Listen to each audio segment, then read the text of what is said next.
is four-time NBA champion. Is it four, I believe? Oh, Klay Thompson. Klay Thompson, yeah.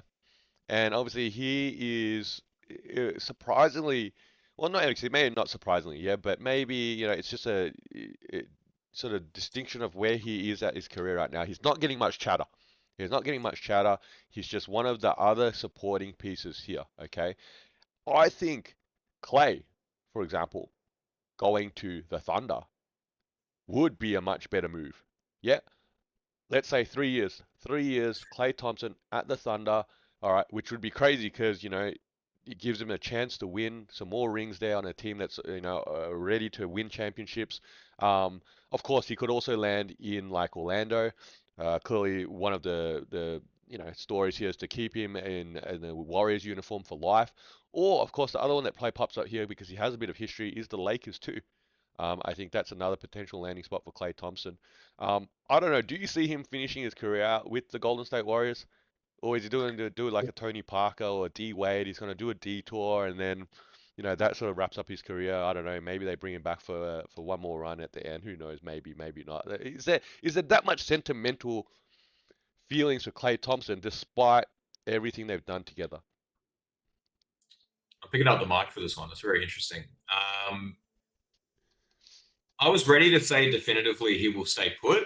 And then when you mentioned Tony Parker and Dwayne Wade specifically, I think you planted something in my head that makes me now believe that he won't stay put. Mm, Klay Thompson was not the guy at Golden State. He was number two. mm. And his legacy is pretty cemented, and it doesn't really matter what he does on the Warriors anymore. Steph Curry was the engine that made that dynasty go, right? Draymond's got a place in it. Clay's got a place in it. So do some of the other players. But yeah, like you think about Tony Parker, he didn't stay on the Spurs because I guess he wanted to see something else, and he wasn't the Tim Duncan of the team. Dwayne Wade left because he wasn't the Shaq or the LeBron of his teams, respectively. So could Klay go? Yeah, I reckon you're right. I reckon Klay does go. Now, where does he go? You're anti-Paul George going to OKC. I'm anti-Klay Thompson going to OKC. I think that hurts them immensely. I don't think that helps them at all. Klay Thompson will shoot you out of a game, but also he's very much a system player. I don't know what he brings to OKC. Five out, 5 out. Okay, so he plays 5 out. And a lot of teams play 5 out. I don't So, think he. so Klay in the corner as your They're a fourth, defensive fifth team. option, surely. They're a defensive team. They're a defensive team, and his defense is not at the rate that it needs to be. I don't love it. Where, You could see Orlando taking someone like Klay Thompson because of that veteran experience for a young team that's trying to push it. Admittedly, what's Klay's motivation to do that? Money, I would have to assuming that the money's better at Orlando than it is at Golden State. Then would he go to Philly? Because Philly's got the cap space as well. Well, does Philly want him? I don't think Philly would want him. I don't think it's the right fit. I don't know what he offers them because Tobias Harris has, had shot creation potential and defensive potential. I think that's what they need, and that's why Paul George fits that role better. Could he end up on someone like Indiana? I don't think the money's there. Can he end up on the Knicks and he can tear his other ACL or Achilles playing 48 minutes a game? Probably not. The Lakers, Lakers always get attached to big names. Maybe like I'm going to chuck in a sleeper team that has no merit, but the Sacramento-Houston sort of field for him.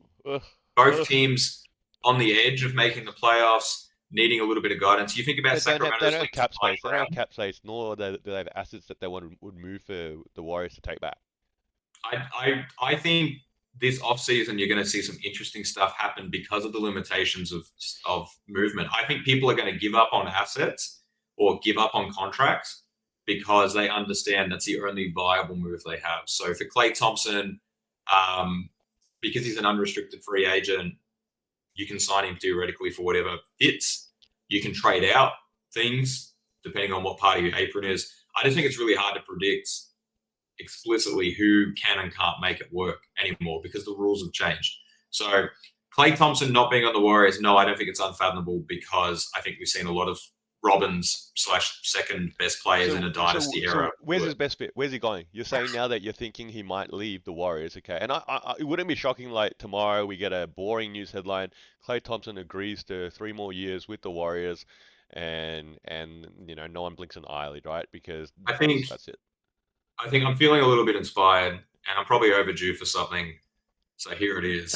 I think the Shanghai Sharks. I think a bit of an Asian Chinese push for Klay Thompson is probably the boost that he needs.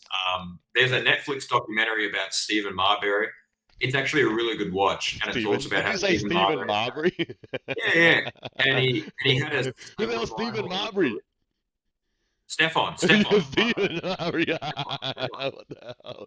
So Makes you gotta go Stephen Curry. no, so Stefan Marbury has a bit of a resurgence in China and gets like a second career out of it. And I think Oh for man, Klay Thompson, great, that thanks. is So after 2 years, you've thrown all our credibility out the window in the last 5 minutes of our 2024 season.